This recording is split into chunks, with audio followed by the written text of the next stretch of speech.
D'accord. Voilà. Alors, bon, déjà, donc, bonjour ma chère. Donc, on continue notre cheminement vers le Or HaChaim, sur Bereshit. Et tu as une certaine question qui me semble importante par rapport à ce livre Bereshit et notamment par rapport au mot Bereshit. Je t'écoute. Oui, et juste relever l'idée que ici l'approche consiste pas simplement à transférer un savoir, mais finalement qu'est-ce que chacun prend dans sa perception, dans ses émotions, à partir de sa culture, etc. et tout, qui est en fait la chose la plus importante.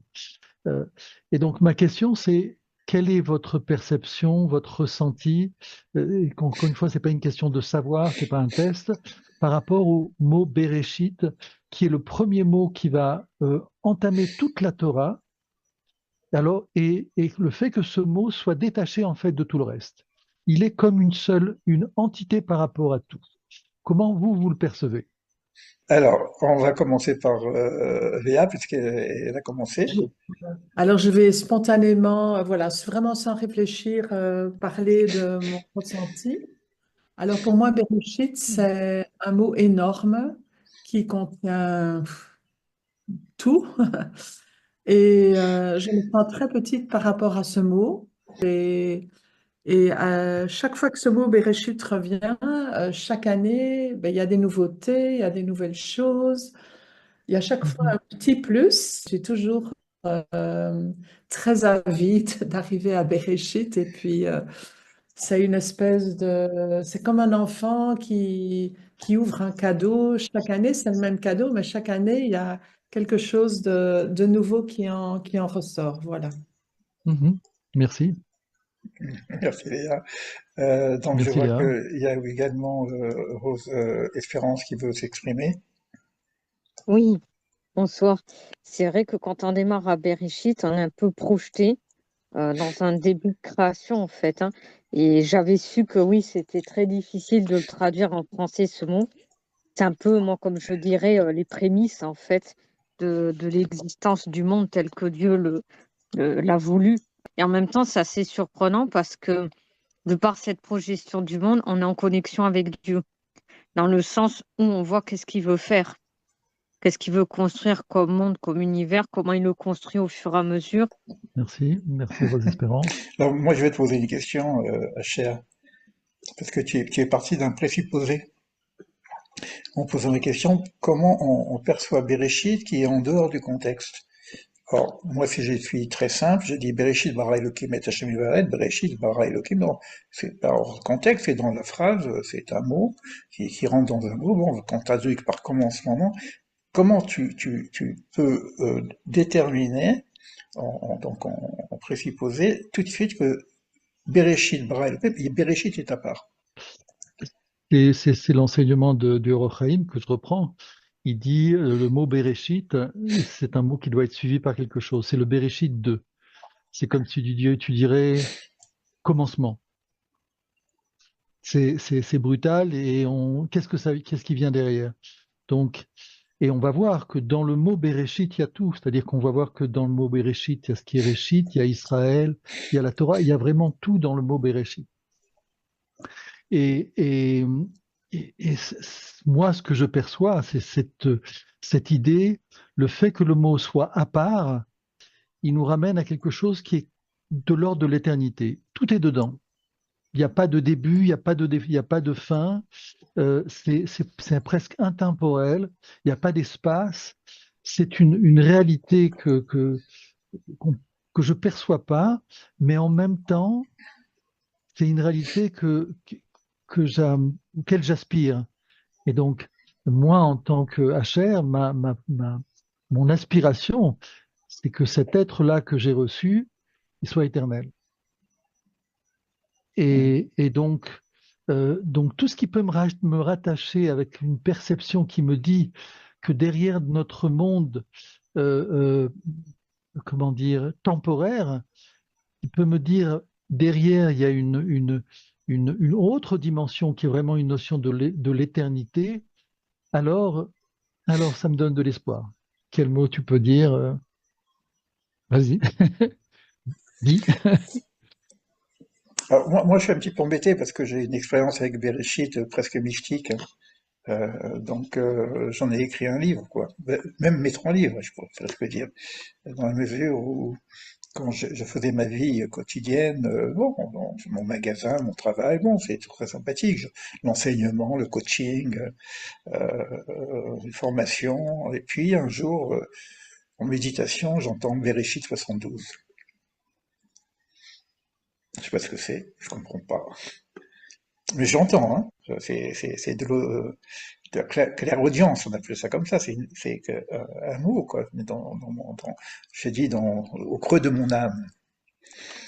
Et depuis, donc ça s'est passé en 18, hein, et depuis, bah, le tsunami, tout, mon magasin, je dis pas le tsunami, pour un dénuement complet, tout s'est écroulé, pour me mettre à nu.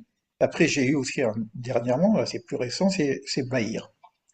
Alors maintenant, je travaille, et c'est pour ça que je t'ai invité aussi, euh, je travaille sur Bereshit et Bahir. Et tous les enseignements qu'on va là, quand on ouvre le Zohar, le Zohar, ça parle de Bereshit. Tous les tikkuné à Zohar, c'est 70 façons de parler de Bereshit, 70 façons de parler de Bereshit dans les tikkuné à Zohar. C'est tout le début. C'est plus que la graine qui fait l'arbre. Parce qu'on a bien cette sûr. idée d'une graine qui a tout dedans. C'est beaucoup plus que ça. C'est beaucoup plus que ça. On sait qu'il y a 10 paroles et qui sont en rapport avec avec le Bereshit de la création, Vayomer, etc. Et lorsqu'on compte le nombre d'interventions divines au niveau de la création, il n'y a que 9. Et Tout les à fait. sages nous disent, oui, ah non, le 10e, c'est Bereshit. Or, il y a rien, il y a qu'un mot. Alors tout le reste, on dit, Vayomer, que la lumière soit, etc. On a tout un processus assez, bon, pas très clair, mais disons concret, il y a une cohérence, si tu veux, il y a une hiérarchie. Alors Bereshit, il crée quoi? Eh bien, il crée tout. Mhm. Mais c'est quoi quelque chose qui crée tout? Alors on peut le décomposer, on peut voir dans le mot, tu dis qu'on voit Israël, on voit le mot Shabbat, on voit plein de choses quand on écrit le mot, etc. Mais il y a tout un travail à faire sur ce. Et moi j'avais fait, puisqu'on parle de Manitou, euh, à la fin de Mayanot, on avait fait un petit, donc c'est la fin, c'est la fête, etc. Et moi, j'ai proposé, parce que j'étais très intéressé par les lettres hébraïques, de dire, écoutez, on va faire une danse, la danse des lettres, mais sur le mot Bereshit. Alors, écoute bien. Alors, il y a un fond comme ça, avec de la musique, Bereshit,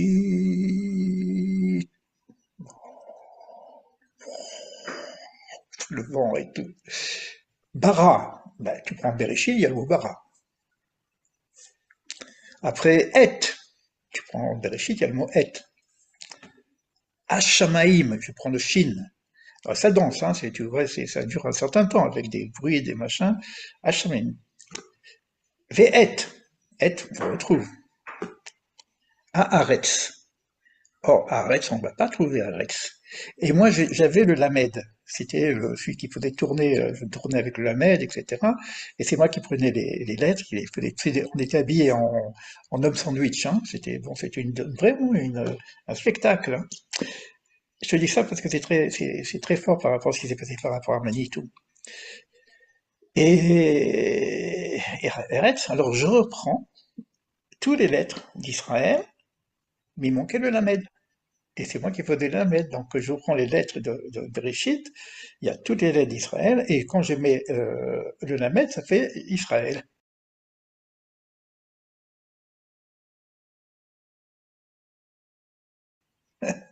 Je ne dis pas, Manitou, les yeux qu'il avait, il était, il devenait tout rouge. C'était extraordinaire, tu vois. Mais c'était une très très belle chose. Donc dans ce Bereshit, on va retrouver Bereshit bara Elohim et Hashemim ve'et haaretz. C'est-à-dire on va retrouver déjà la première phrase entièrement.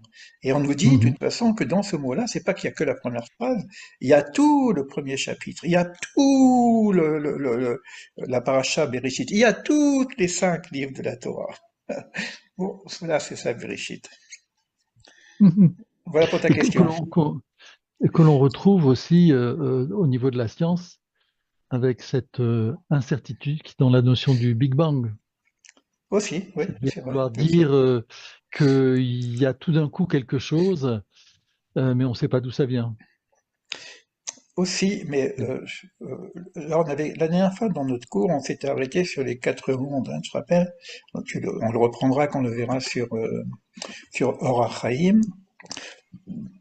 Le Big Bang fait partie de la création. Et c'est déjà le monde matériel qui se manifeste. D'accord? Donc on est, euh, quand je dis de la création, je veux dire même pas de notre monde.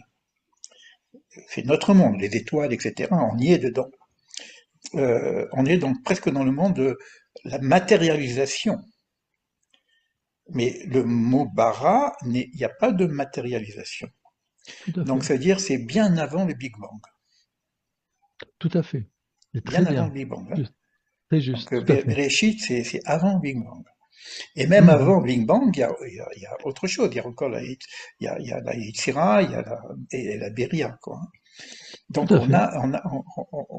et c'est pour ça que j'avais fait un cours sur ça, qui est quand même assez important, pour montrer que tout ce qui est décrit dans Bereshit, c'est-à-dire dans les 6 jours de la création, ça n'a rien à voir avec nous.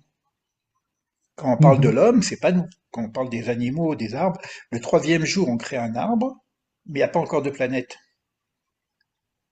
Par Mhm. exemple, le jour, c'est pas un jour, puisque Il n'avait plus d'homme. c'est le quatrième espace où on va commencer à parler des étoiles, etc., du soleil et de la lune, qui vont être les signes du temps. Donc il n'y a pas de temps. Donc on est quelque chose, si tu veux, il faut savoir le lire comme quelque chose qui n'est pas de l'ordre de la matérialité. Maintenant, ça prend les mêmes mots. On va parler des plantes. C'est intéressant aussi, puisque quand tu lis la création de l'homme, ces derniers jours on crée l'homme, juste après il n'y a pas d'homme. Alors comment, j'ai viens de créer un homme et tu dis qu'il n'y a pas d'homme? Il n'y a pas d'homme pour cultiver bon, il n'y a pas ni d'arbre ni rien du tout, mais attends, il y avait un arbre juste avant. Donc on a un plan qui est le plan de la création, qui n'a rien à voir avec la réalité, et après on va reconstruire l'humain, c'est-à-dire on va créer Yetzer Adam, et on est dans le Yetzera. On est dans un autre monde maintenant. Et cet homme qui arrive en deuxième temps, il est fait de terre, alors que le premier, eh ben, il est fait que de la parole. Donc tu vois, tout ce premier paragraphe de Bereshit, c'est pas de, alors c'est pour ça que l'enseignement est énorme. Voilà pour Mhm. Bereshit. Est-ce que tu te rappelles où est-ce qu'on s'était arrêté la dernière fois? Non, non, pas du tout. J'ai pas fait. Je sais qu'on avait parlé euh, du fait que quand on a annoncé la création des cieux et de la terre, on avait dit que il manquait les éléments qui composaient le ciel et la terre, et donc d'où le fait qu'on pouvait se méprendre et se dire, ben, Dieu a créé les cieux et la terre, et une autre force a créé les quatre éléments. C'est ça, oui. Ensuite, et tu avais ensuite expliqué que quand on dit Bereshit bara Elohim et Hashamaim ve et haaretz, dans le mot et en hébreu, Aleph Tav, il y avait, j'ai Peut-être. trouvé très beau d'ailleurs, du Aleph, c'est-à-dire la première lettre de l'hébreu, jusqu'à Tav, la dernière lettre. En fait, tout était créé Mhm. de ce qui composait les cieux et de ce qui composait la. Donc, Puisque le monde est voilà. créé par la Kabbalah, le monde est créé par les lettres. Voilà, maintenant, après cette belle introduction sur le mot Bereshit, on va entrer à nouveau dans le Voilà, texte du Rochaim. du Alors, Or Haïm. tu te rappelles qu'on a dit que le Rochaim va faire 20 commentaires juste sur le mot Bereshit. C'est-à-dire qu'avant qu'on arrive vraiment sur le verset, on va rester sur 20 commentaires simplement sur le mot Bereshit. Je t'écoute, hein. Donc, Vetimsa Amrou, et tu constateras que nos sages ont dit, donc là il cite la Megillah, la Megillah, Bereshit Mahamar ou Ibo Ishlimu Asara Mahamarot. C'est-à-dire que il dit comme ça, le mot Bereshit, c'est lui qui va compléter, c'est ce que tu viens de dire, les 10 paroles de la création que C'est ça. tu as dit tout à l'heure. Hein, il y a 9 paroles qui sont dites et la 10e, c'est Bereshit. Shebaem Nivra Haolam, par lequel le monde le monde a été créé. Quand on dit le monde, c'est l'entièreté du monde avec ce qui existe, ce qui se voit, ce qui ne se voit pas, ce qui va apparaître, ce qui ne paraît pas. On a un petit peu discuté de c'est-à-dire que dans cette idée de monde, on parle des mondes, par exemple, qui sont les anges, les mondes après la mort. Donc, on est au-delà de la matérialité. Arishon Shebekulam, Bo Nivra Akol. Donc, le premier mot, qui est le premier de tous, Nivra Akol, tout a été créé. Hein? Et là, mais, Shelo Aya Mesudar, mais c'était pas organisé.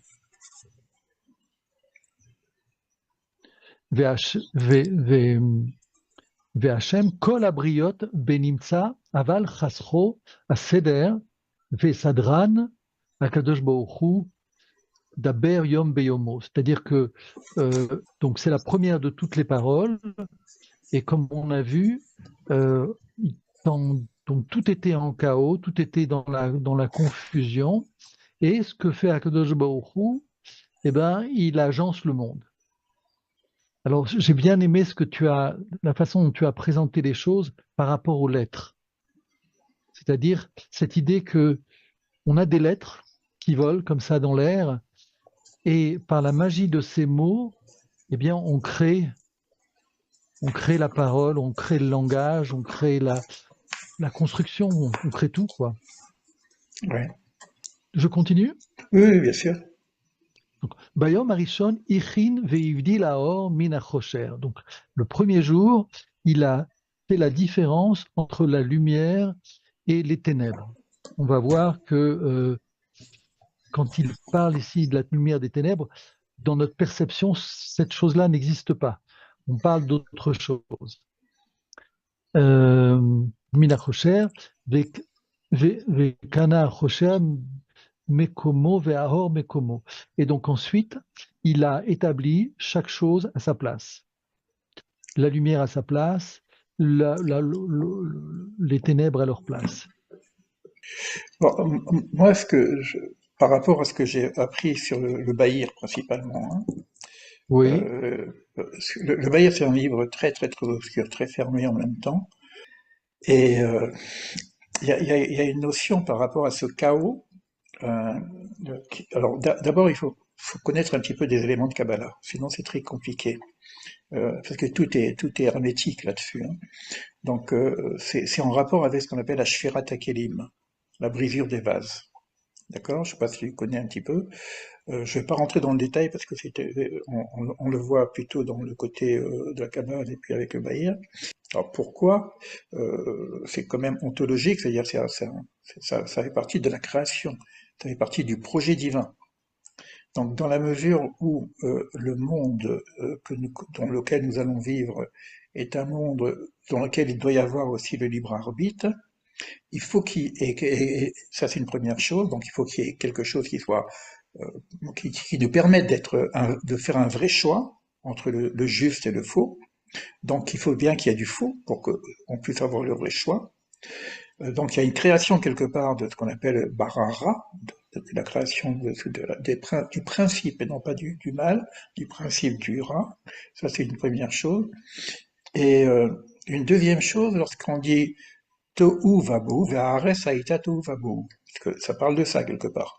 Et après, il y a des arrangements qui vont se faire dans tous les jours de la création. Et le Bahir, il est fort parce que moi, je te dis que quand j'ai voulu étudier le Bahir, c'est par rapport au 7 octobre où j'ai été un petit peu traumatisé parce que j'étais sur place.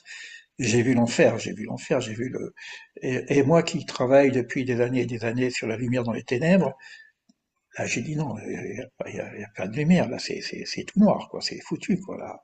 Et j'étais vraiment vraiment, ça m'a vraiment touché, tu vois. Et je cherchais à dire, mais comment on peut arriver à comprendre la Nagat Hashem, la conduite divine, si il est souverain, il est souverain, mais là, on est paumé, quoi. Et, et j'ai eu cette vision du Bahir, et c'est là qu'on va pouvoir comprendre les ténèbres dont tu parles ici, mais qui sont pas vraiment des ténèbres. Ces ténèbres sont de la lumière, on va dire de la lumière noire. Parce que on est dans la création, on peut pas. Il faut savoir que tout ce qui sort de l'émanation divine, ça peut être que de la lumière, mais avec des fragmentations. Donc ces ténèbres-là, c'est comme les ténèbres de comment dire quand on est dans la matrice dans la matrice, c'est tout noir, quoi, tu vois.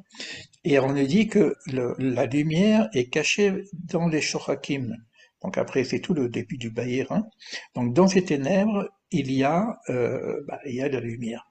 Ça, donc c'est pas vraiment quelque chose. Après, il faut faire une séparation par rapport à notre monde. Ça, c'est quand ça descend.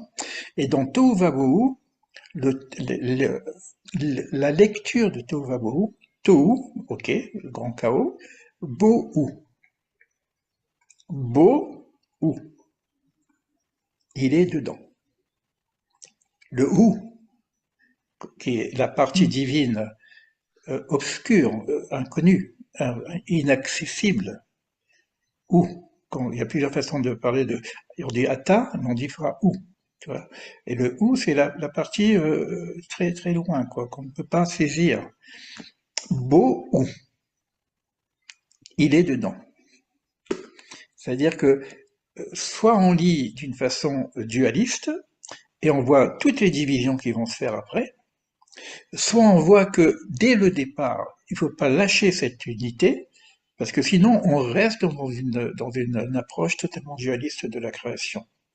Et c'est dans ces premiers versets, et dans Bereshit évidemment, et dans ce Bohu qu'il va y avoir euh, la relation entre le Tohu et le Bohu. Et de la même façon, il faut faire la relation entre les lumières et les ténèbres, tels qu'ils sont écrits, et après il faut comprendre pourquoi la nécessité de la séparation, parce que la création qui est de l'ordre du bête, elle est nécessairement en dualité, sinon ça marche pas, masculin-féminin. Donc on va relire après ces choses-là sous une forme masculin-féminin. Et c'est pour ça que ça commencera par un bête, un deux. Voilà ce que je peux rajouter, parce que pour les personnes aussi qui me suivent étudient en même temps le Bahir, pour faire le lien avec le Bahir. Le lien. Bah, c'est bien parce que ça se complète un petit peu avec ce que va dire le Or HaChaim. Le Or HaChaim va être beaucoup plus concret. C'est-à-dire, on a expliqué que le Or HaChaim, c'était comme comment dire, un mouvement qui part du bas vers le haut. Donc, il commence toujours des fois par le littéral, et petit à petit, il monte dans les mondes. Ah, Et tu vas voir comment, justement, il va rendre cette idée-là au niveau du concret. Et il dit comme ça, Aed Aneeman, les Pérouchénou chez Amar Akatou. Il dit la justesse de notre interprétation, donc qui vient résumer ce qu'on est en train de dire, et qui va dire pourquoi ce monde? De quoi on parle? En vue de quoi ce monde? Ce que un peu disait Espérance, j'ai oublié son Rose prénom, Espérance, oui. Rose Espérance, quelle est la finalité de ce monde? Et ce que va dire justement Rachel, Ki bo Shabbat mikol melarto. Il va citer un verset qui vient plus loin dans Bereshit, qui dit comme ça, Ki bo Shabbat mikol melarto, asher bara Elohim la asot. Il dit comme ça, et le septième jour, il achève le processus de la création, bara Elohim, afin de faire, il a créé afin de faire la asot, chez En Mashmaout Lirtov ou Bemash, dans lequel le verset il dit qu'il n'y a pas de raison de dire le mot la asot, parce que la asot c'est faire en hébreu. Et pourquoi il dit il met en évidence la particularité du mot la asot? Je répète la phrase Ki bo Shabbat miko melarto, car le Shabbat il s'est abstenu de toute comment dire Melarto, d'œuvre, de son œuvre, oui. Asher bara Elohim, qu'il a créé la asot afin de faire. Et il dit comme ça, donc cette idée qu'on va voir, c'est le monde a été créé afin qu'il soit fait. Et derrière cette notion qu'il soit fait, c'est toute justement cette notion qu'il y a derrière le libre arbitre. C'est-à-dire qu'il crée le monde afin qu'il soit parfait. Non, parfaire, Oui, que l'homme le parfaire. que l'homme puisse le parfaire. Que l'homme puisse le parfaire. Exactement. C'est-à-dire qu'il y a tout le processus de la création qu'on va voir avec tous les mondes dont tu as parlé, et les aspects justement mystiques qu'il y a derrière. Et derrière toute cette création, elle est en vue de faire, et ce faire-là, c'est là où il y a justement le travail de l'homme. C'est-à-dire Oui. le monde, il a été donné, on a déjà ici un petit aperçu de ce qu'on va nous dire. Le monde, il a été créé de manière imparfaite pour donner à l'homme le mérite de le parfaire. En gros, c'est l'expérience de notre vie, quoi. On est dans ce monde, on sait qu'on doit faire quelque chose, on ne sait pas quoi exactement. On a chacun des outils qui sont nos valeurs, qui sont ce qu'on a hérité, etc. et tout. Et qu'est-ce que je dois faire de tout ça? Eh bien, c'est tout le projet justement du créateur. Derrière cette création qui contient des choses dont tu as un petit peu évoqué, dont on ne sait pas tout ce qu'il y a derrière le mot, derrière l'idée de création. Au bout du compte, cette idée de création, elle débouche sur cette idée de faire. Et cette idée de faire, elle apparaît à la fin du 6e jour. C'est-à-dire que le créateur, Akadosh Baruch Hu, intervient pendant les 6 premiers jours, l'homme n'existe pas. Dès que l'homme existe, on rentre dans le 7e jour.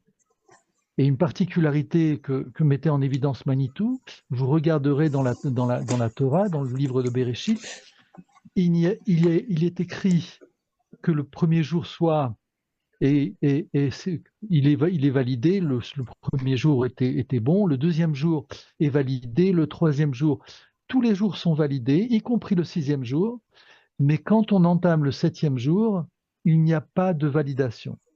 C'est-à-dire que la Torah vient nous dire que toute notre histoire n'est que le 7e jour. On a commencé le 7e jour, on est dans ce 7e jour. C'est-à-dire que toute l'histoire du monde, quelles que soient les datations qui vont être faites, n'est que dans ce 7e jour. Et donc, le temps de l'homme, c'est le temps du faire. Et donc, le temps du parfaire, c'est-à-dire que Akadosh Baruch Hu a lancé toute la création qu'on va voir durant ces 6 premiers jours. On va comprendre de quoi il s'agit, entre autres, justement, comme tu exprimais la notion, par exemple, des ténèbres. Qu'est-ce que viennent faire les ténèbres dans notre monde? Mais tout commence pour nous à partir du moment où l'homme apparaît et l'histoire commence. L'histoire commence, et cette histoire commence, et là on comprend pourquoi il y a toutes ces imperfections. Cette histoire commence avec l'homme parce qu'il doit parfaire ce monde, qui est à la fois son mérite et en même temps son gain, son objectif, je ne sais pas comment on peut dire, son salaire. Oui, Ramchal, il parle de bon, c'est-à-dire que il y a une notion de pourquoi on va reprendre un petit peu le Ramchal qui explique les mêmes choses.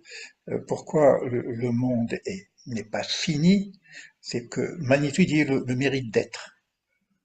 D'accord? C'est-à-dire qu'il faut qu'on mérite notre propre être. C'est-à-dire notre propre réalité, notre propre existence, il faut la mériter. Donc, pour la mériter, j'ai un travail à faire. Et ça va. Donc, il y a cette notion de mérite. Et donc, le salaire, c'est quoi? C'est que finalement, je suis fait. Je me suis construit. Mm-hmm. Alors, moi, j'aime bien cette expression comme ça. J'aime à dire que l'imparfait est plus que parfait. Juste pourquoi l'imparfait est plus que parfait? Parce que la perfection, d'abord, c'est figé. Et l'imparfait, ça nous permet d'avoir un certain travail pour mériter d'être. Ça, c'est Tout à encore du fait. Manitou, tu vois, c'était des expériences de Manitou. Par contre, il faut voir là, donc, ce qui est intéressant, puisqu'on en a déjà un petit peu parlé, on voit bien que déjà, il y a un verbe qui s'appelle Beria, Bereshit, bara, donc un verbe Tout à dans fait. le monde Bara de et la la Hassot. création, et un autre verbe qui est la hasot. Et le hasot, c'est, quand on dit, mais ça veut dire que je rentre dans le monde de l'action. Donc on a déjà Exactement. Et je te fais remarquer que dès le départ, alors qu'on n'est pas encore arrivé à ce verset, et donc le commentaire sur, dès le départ, le Or Haïm nous met en évidence cette chose-là. c'est intéressant. C'est-à-dire que dès le départ, il fait la différence entre la notion de créer et la notion de faire la Hassot. Hmm. C'est intéressant qu'il en parle tout de suite au départ, parce que Tout de suite, exactement. ça donne tout de suite Il donne tout de suite, le cachet de il la donne tout de suite, situation. Hmm. voilà, il donne tout de suite la perspective. Dans quelle perspective on se trouve? Kibo Shabbat Mikom Melarto, Asher Bara Beyom Abria Laasot. Hmm. C'est-à-dire que il a créé le monde en vue de Laasot. Pirouche, c'est-à-dire Letaken Besheshet Ayamim Ka'amur. C'est-à-dire réparer durant durant ces 6 jours, comme il est dit. Qui Sheshet Yamim Asa, car 6 jours Akadosh Baruch Hu a fait, c'est-à-dire il a réparé, qui bria beyom rishon ma'amar echad nivra, car on a dit que le premier jour tout a été créé. Et là, chez Ayakol Seder, Akol Chaser Tikkun, c'est-à-dire que tout a été créé maintenant, on voit dans Bereshit, mais il manquait une réparation, il manquait un seder, un arrangement. Et durant ces 6 premiers jours, le créateur, Akadosh Baruch Hu, s'est occupé à faire cet arrangement. On va voir de quel arrangement il s'agit. Et à la fin de ce 6e jour, il nous remet le cadeau entre les mains et il nous dit maintenant, moi j'ai fait le travail principal, il reste juste une toute petite chose et c'est là-dessus qu'on se bat et que le monde se débat, on va dire comme ça, pendant ces 6000 ans. C'est-à-dire que nous, le judaïsme, la Torah, nous explique que ce jour qui est le 7e jour, qui ne s'est pas terminé, eh bien, constitue au niveau de l'homme, le temps au niveau de l'homme, c'est 6000 ans. Notre perspective du temps et de notre histoire commence à la fin de ce 6e jour, comme tu l'as dit, l'apparition de l'homme. Oui, parce que les mots jours ne sont pas des jours, déjà, c'est important c'est pas les jours solaires, puisque le solaire, il est le quatrième principe, donc c'est important. Par contre, tu as dit quelque chose là qui m'interpelle un petit peu, le tikkun des 6 jours. Alors ça me ramène un petit peu aux enseignements de Manitou, qu'on fait quand même un peu un lien avec les enseignements de Manitou. Il dit que quand on regarde les 6 jours, il y a un décalage entre ce que demande Dieu et ce qui apparaît. Et je prends l'exemple le plus connu, parce que c'est très visible, que le 3e jour, qu'il y ait un arbre fruit faisant des fruits. Et qu'est-ce qu'on a? Un arbre qui fait des fruits. Mais l'arbre n'est pas fruit. Donc il y a déjà une forme de... Et ça, on va le voir dans toute la création, même jusqu'à l'homme. Il y a une forme de décalage, Oui. et Maïs parle de la différence entre le monde de vérité et le monde de réalité, qu'on va arriver. Alors, Et, je t'interromps parce qu'on va voir cette notion, c'est-à-dire que on croit que seul l'homme possède le libre arbitre et qu'il répare le monde. Mais on va voir que dans le processus de réparation que Akadosh Baruch Hu procède au niveau de toutes les créatures qu'il va créer, il y a ce libre arbitre. Et c'est ce dont tu parles là. C'est-à-dire que cette idée que Akadosh Baruch Hu demande aux plantes un certain, comment dire, un certain résultat, et il laisse la plante réaliser ce qu'il y a en elle.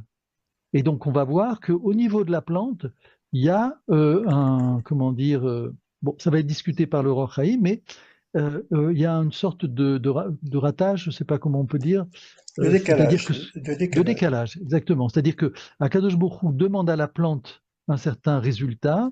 Et on voit que la plante, quand elle va s'exécuter dans son libre arbitre de réparation des 6 jours, elle va, elle va agencer de manière qui vient de son propre libre arbitre.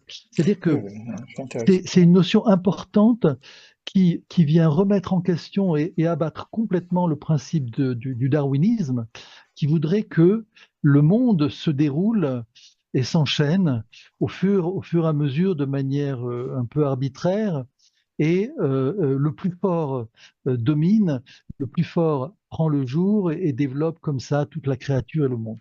Ce que vient nous dire ici le Or Haïm, et ce que en ramenant l'enseignement de Manitou, c'est que non, Akadosh Baruch Hu, à chaque fois, fait apparaître une créature qui a aussi le même libre arbitre que l'homme. Alors, puisqu'on parle des termes, et pour que les personnes qui écoutent et qui écouteront aussi le replay, on voit qu'à la fin de chaque jour, c'est très très profond, hein, ce mot jour, qui est en rapport avec les eaux, etc., dont on en parle dans le Bahir, hein, de toute façon. Ça se termine par Vaïchen, et il en fut ainsi. Alors, on comprend pas. Et Manitou, il dit non, non, il faut pas dire Vaïchen, il en fut ainsi, c'est qu'il en fut quasi ainsi, c'est quasi bon, quoi. Et pourquoi c'est quasi bon? Pourquoi c'est bon? Parce que c'est perfectible. C'est ça le truc. Et là, on retrouve la notion d'avoir un certain travail de tikkun, de mise en place, de réarrangement, et puis en faire compte de pouvoir parfaire le monde. Mais c'est le Vaïchen qui est intéressant comme par rapport à cet enseignement. Il n'en fut qu'ainsi, disait Ouais, Manitou, il en fut effectivement. qu'ainsi. Ouais.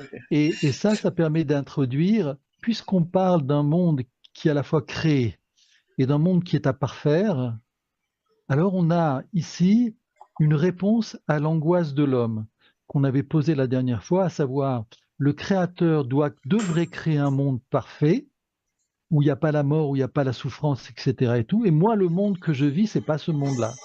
C'est un monde sombre, mort, guerre, souffrance, etc. Et Le décalage de encore. Oui, décalage, exactement.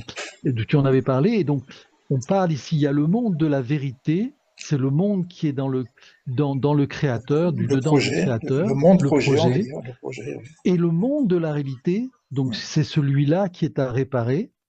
Et donc, voici. Dès que là, on a, comment dire, une autre perspective. On est dans un monde à réparer, et donc dans ce monde à réparer, il y a le libre arbitre, et qui dit libre arbitre dit, ben, déjà, à la base, j'ai deux choix. C'est-à-dire, j'ai la possibilité de faire les choses d'une certaine manière et d'une autre manière, et donc, forcément, de m'écarter du bon choix, on va dire. Hmm. Et donc, ici, ce monde de la réalité met en évidence toute la force qu'il y a dans l'homme, qui lui a été donnée dans ce libre arbitre, y compris la force de détruire. Et évidemment, la force de construire. C'est-à-dire qu'on est en face, dans ce monde de la vérité, pas en face de la, comment dire, Dieu préserve, de la négligence ou de l'incapacité d'Akadosh Baruch Hu, mais en face de notre capacité ou notre incapacité qui est dans notre libre arbitre. Et c'est ça, et c'est là où on est testé. C'est-à-dire qu'en fait, on peut dire, je suis, au bout du compte, ce que j'ai réalisé. J'ai beau avoir des bonnes pensées, j'ai beau avoir de bonnes intentions, au bout du compte, ce que je réalise dit qui je suis, qu'est-ce que je voulais faire, qu'est-ce que j'avais en moi quand j'ai fait les choses. Il y a cette Tu es phrase avec moi? oui, oui, il y a cette phrase qui dit un petit peu, je mets devant toi la vie et la mort, choisis la vie. C'est-à-dire qu'il nous met dans ce choix. À la limite, Tout à tu fait. pourrais dire, je mets devant toi le bien et le mal, choisis le bien. D'accord? Donc on a ce libre arbitre, mais pour avoir ce libre arbitre, c'est ce que je disais tout à l'heure, c'est pour ça que la Shirat Kelim, elle est nécessaire quelque part, il faut qu'il y ait un principe du mal. Si c'est parfait, j'ai pas de libre arbitre. Si tout est fait, donc Tout à fait. La possibilité de mal faire. Mais on voit que finalement, ce qu'on a entre les mains, c'est vraiment la survie de ce monde, la capacité de ce monde de réussir, et ça passe par l'homme et son comportement, et donc ses valeurs, sa morale. Tout le reste, comment dire, ce n'est on va dire, du détail. C'est-à-dire que s'il n'y a pas la capacité de, de réaliser ce qui est en moi, ce qui m'est demandé, alors je risque de tomber dans une situation compliquée de souffrance, je ne sais pas comment tu vas amener. Mais c'est ça qu'on a entre les mains. C'est-à-dire qu'on a vraiment entre les mains la capacité de réaliser ce monde, et c'est entre les mains de quoi? De valeurs. C'est toute la fragilité en même temps du monde qui repose sur nos valeurs, qui repose sur la capacité d'être honnête avec soi-même, honnête avec les autres. Ici, j'amène des notions de moralité. Je ne sais pas si on est en phase par rapport aux enseignements du Or Haïm, mais je pense que c'est important de rappeler un enseignement aussi que disait Manitou. Et il a dit, tout ça, tout ça, c'est la Torah. C'est-à-dire que l'essentiel du judaïsme est dans cette voie, entre guillemets, le mot, il me gêne parce il y a des connotations un petit peu d'autres idéologies derrière. Mais toute l'idée de la Torah, c'est cette idée aide-moi parce que ce mot de moralité, je ne sais pas comment. Ouais, moi aussi, c'est un petit peu gênant parce que je vais te dire un Ouais. peu ce qui est gênant, c'est que euh, je vais faire un petit aparté, mais pour revenir sur cette notion-là, je vais proposer un autre mot pour que ce soit, à mon sens, euh, différent de ce qu'on appelle la moralité au niveau des nations et de la philosophie et de tout ce qu'on connaît. Si on te demande s'il y a de la sagesse dans le monde, tu dis oui, c'est de la chorma, la sagesse. Donc, tu regardes les grands sages des nations, il y a de la sagesse. Donc, il y a la philosophie, mais il n'y a que pas la philosophie, il y a aussi les grandes traditions, il y a de la sagesse. Mais si on te demande si de la Torah, tu dis non. Ça veut dire que tout ce qu'on va dire au niveau Torah, c'est une autre forme. Il y a Mhm, quelque chose de différent dans parce mhm. qu'on voit pas le rapport avec la morale, par exemple, et le fait de ne pas allumer la lumière Shabbat, tu vois. Bon, le contraire, ouais, je suis dans le... C'est quoi le problème? Où est le problème de la morale dans beaucoup de nos mitzvot, qui sont des mitzvot dont on va même pas comprendre le sens spirituel. Donc, ça veut dire que tous nos termes qu'on utilise, le moussard, qui est donc l'éducation, qui est la morale, etc., euh, il faut les prendre il faut les prendre en hébreu. Parce que sinon on fait cette problématique, on a cette problématique du terme lui-même, et ça ne veut pas dire qu'il ne faut pas de la morale, c'est sûr qu'il faut de la morale. Ein derech eretz, ein Torah. S'il n'y a pas de derech eretz, il n'y a pas de bonne conduite, si tu veux la Torah, il faut déjà être un homme. Pour être un homme, il On faut être... dit, on, on dit que tout le livre de Béréchit, c'est ce qu'on appelle le Derech Eretz. Oui, d'ailleurs, on peut justement, c'est peut-être traduire ce mot moral par, comment on va dire, Derech Eretz en Alors, il français, y a derech eretz, le chemin de vie, si tu veux, bon, le chemin de vie. voilà, le chemin de la terre, bon, c'est dire être un homme juste. Être, Alors, il y a une autre notion que moi j'aime bien, c'est tzedek. C'est pas de sadique, mais c'est pareil. C'est-à-dire que oui, la justesse, la droiture. la Mais dans droiture dans la cette, bonté. oui, et c'est aussi la notion de bonté. Mais alors, là encore, si tu veux, il faut qu'on arrive à distinguer la notion de bonté telle qu'on la connaît dans la traduction Oui. française et la notion de tov, etc. Il y a une grande différence. Et c'est pour ça qu'on pourrait dire que c'est vrai qu'il y a de la morale, puisqu'il y a un travail sur nous-mêmes, etc. Mhm. Mais c'est pas une morale moralisante, je dirais même. Tu vois? C'est, Oui, là, tu me rends vraiment un grand service parce qu'en fait, ça revient à ce que nous disait Manitou, à savoir que on lit en français l'hébreu, mais ce qu'on ne s'aperçoit pas, c'est que en lisant en français, on véhicule tout le sens que donne le français sur l'hébreu c'est et normal. qui est différent. C'est-à-dire qu'en fait, et c'est ce que fait d'ailleurs le Roch Haïm qu'on voit aussi dans son commentaire, c'est qu'il nous aide à nous détacher de toute la la signification qu'il y a derrière les mots pour essayer de trouver l'origine vraiment du sens qu'il y a dans le mot.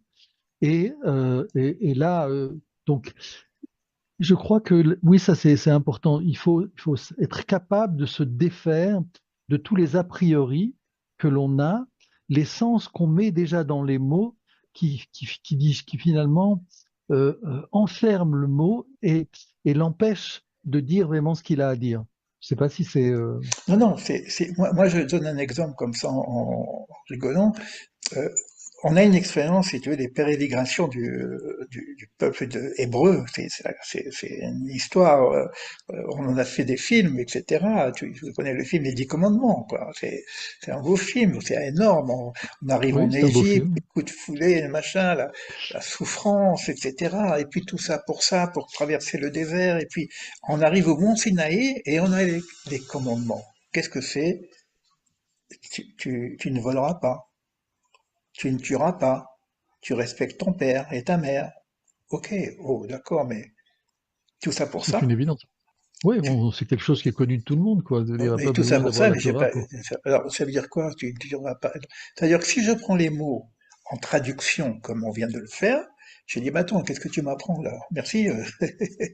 C'est comme, j'aime bien aussi, c'est comme pour les Noirs, tu vois, les gens qui sont gentils, on est lumière pour les nations, on dit, bah il faut être gentil, hein. Voilà, c'est tout. Il faut être gentil et pas Il y a méchant. pas... Oui, il n'y a pas besoin, il y a pas besoin de Donc, d'écrire d'une Torah pour... Tout à donc ça fait. veut dire que le texte lui-même, si je le lis, si je le lis en hébreu, la traduction, ok, mais ça veut dire qu'il y a autre chose derrière. Le mot voler, c'est pas voler, comme tel que je l'entends, c'est autre chose. Donc, c'est-à-dire que je dois apprendre quelque chose. C'est vrai que c'est un SMIG, je dirais même. Si on n'a pas cette moralité, on peut pas avancer. Si on n'est pas droit, ben tout ce qu'on va faire, je suis tordu, donc je vais prendre la Torah, ben la Torah, elle va prendre ma forme, et donc elle sera tordue. D'accord. Donc il y a cette notion de droiture, et j'aime bien le mot de tzedek, en hébreu, hein, parce Oui, que en il est en, hébreu, bien sûr, parce que la bonté, bien sûr. il est en rapport Et avec le mot tzaddik, mais tzedek, c'est la justesse, c'est la droiture, et il faudrait faire carrément un cours sur la magie des mots en hébreu, comment les mots s'articulent, même il y a les chiffres à l'intérieur. Mais je crois que ce que je pense qu'ici, c'est, encore une fois, le Or HaChaim vient mettre en évidence que le monde qui a été créé au niveau de la vérité, il apparaît au niveau de notre réalité et que nous sommes en charge exact. dans ce septième jour, c'est-à-dire pendant ces 6000 ans, qui est l'histoire, qui est notre histoire, nous sommes en charge d'amener ce monde à son achèvement. C'est-à-dire que derrière ce qu'on est en train de dire, la réalité que l'on voit aujourd'hui, aux États-Unis, en France, les conflits, l'Ukraine, etc., tout ça est comment dire, l'expression derrière ce chaos du fait que le monde et le Créateur nous amènent à son achèvement. C'est-à-dire, il y a un certain nombre de choses à faire pour achever le monde, mais voilà, entre-temps, il y a eu des erreurs qui ont été faites et, eh ben, il faut les réparer. Et le principe ici, je mets les pieds dans l'actualité, moi c'est comme ça que je lis, c'est-à-dire le principe des guerres, c'est le principe de ne pas avoir résolu un problème. Tu veux pas résoudre un problème, tu te caches, tu veux pas le voir, tu le laisses monter, tu le laisses grandir, ça finit par devenir une guerre. C'est le principe de tous les conflits. Et donc, on voit que le monde, Akadosh Baruch Hu oblige le monde à l'amener à son achèvement. Il y a un temps de l'histoire qui est 6000 ans et, euh, et on n'a pas le choix. Il faut que ce monde sorte de ce chaos. Voilà, Vetimsa, on continuera par Vetimsa, Sheksheratsa, Livro Hashamaim, Amar, Yeirakia. Donc ici, on va aborder la création des cieux et la création de la voûte céleste. Comment ça se passe? C'est-à-dire, on va voir que ici, on ne parle pas comment dire, du ciel, on parle d'autre chose. C'est super. je terminerai par une question que j'aurais te poser, et c'est très très proche de ce qu'on a appris ensemble avec Manitou. Euh, donc, est-ce que ça veut dire que finalement Manitou il nous a apporté sur un plateau d'argent les enseignements du Roi Chaim, quoi. C'est moi, c'est ce qui m'a été. J'ai j'ai trouvé ça extraordinaire, c'est-à-dire que j'avais les enseignements de Manitou. Je trouvais que qu'il y avait comment dire, des enseignements qui sortaient des commentaires qu'on lisait, même de la Torah. Et je me suis dit, c'est pas possible. Manitou, c'est pas un philosophe. Il y a bien on sait qu'il y a une ossature, toute une structure derrière lui. Manitou ne parlait pas comme ça. Il donnait pas des phrases qui étaient comme ça libres. Chaque chose était enracinée vraiment dans la sagesse de la Torah, du judaïsme. Et c'est comme ça que je suis tombé sur l'Or HaChaim, effectivement. Et le D'accord. Or HaChaim lui-même, c'est une source qui nous rattache à Ari Akadosh et tous les sages. Euh, on est vraiment dans un filon d'or.